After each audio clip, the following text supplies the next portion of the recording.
With Ahsoka now behind us, I thought I would take a video to look back on the show, but more importantly, look at a serious problem that I think Star Wars is having right now.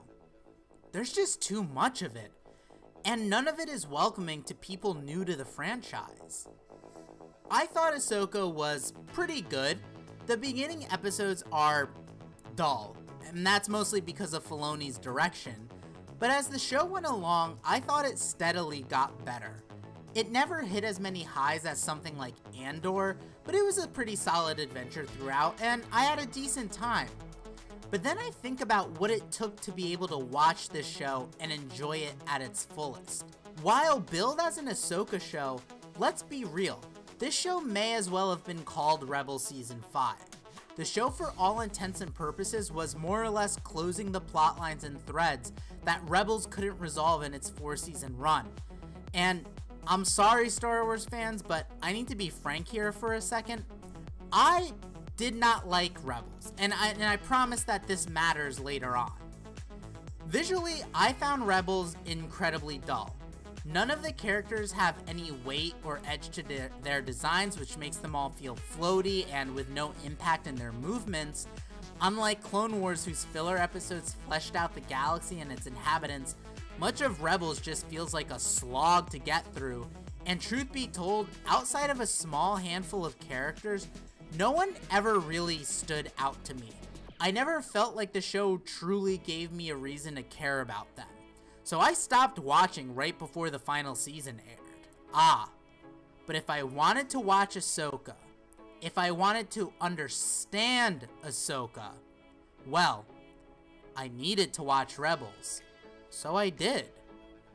And this got me thinking, what is this like for your normal, everyday person? Your mom or girlfriend who's maybe just trying to enter this casually. I'm not saying that connections aren't important or that I don't enjoy them, but at what point does it become just way too much? Let's break down how much content a casual fan would need to watch in order to watch Ahsoka and know what's going on and be able to appreciate it, assuming that they've at minimum seen the main trilogies. They would need to watch the Clone Wars animated movie, 7 seasons of the Clone Wars cartoon, 4 seasons of Rebels, and 2 seasons of The Mandalorian. That's a lot of stuff in order to be able to watch something being billed as its own thing. I love Star Wars. I have read countless novels and comics, played hours and hours of video games, and watched hundreds and hundreds of hours of storytelling that takes place in this universe.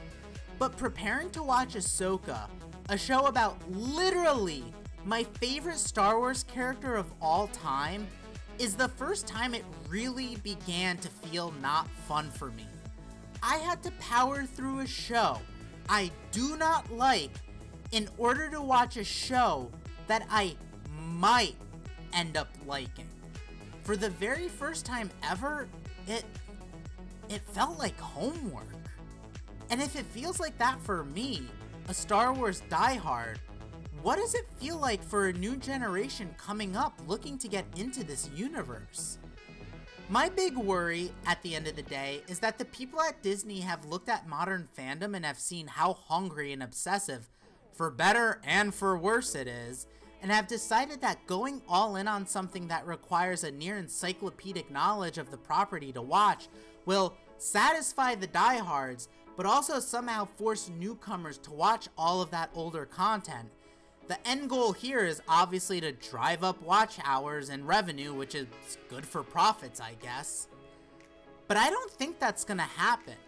What I think's gonna happen is you're just gonna alienate a whole group of people to the joys of Star Wars. And eventually the franchise is just going to be a husk of callbacks and obscure references that in the grand scheme of things, only a handful of people will ever appreciate. We need new entry points and new stories designed to get people excited about Star Wars. And that's not to say that there can't be connections to the other parts of this grand story, but when those other parts start to pile up and feel like work, I think we lose the plot. When I think back to the prequels and to the Clone Wars cartoon, what I appreciate so much about them is that The Clone Wars just expanded my appreciation for the prequels, but it didn't make itself required in order to enjoy them. I wasn't doomed to head scratching if I didn't know who Ahsoka Tano or the Mortis gods were. Dave Filoni is getting ready to helm his very first Star Wars movie, and everything seems to be pointing to it being some take on Heir to the Empire, a culmination of everything in the Disney Plus Mandoverse of Star Wars. But I have to wonder, when it comes out, who's gonna care? Will enough people watch all the Disney Plus shows? Is the kid who likely has no idea who Ezra Bridger is gonna be able to follow along? Will new fans be able to have a way to get into Star Wars? Because if Star Wars is gonna survive, if it's gonna thrive, it can't just rely on people like me. We need to start welcoming new people into the galaxy far, far away.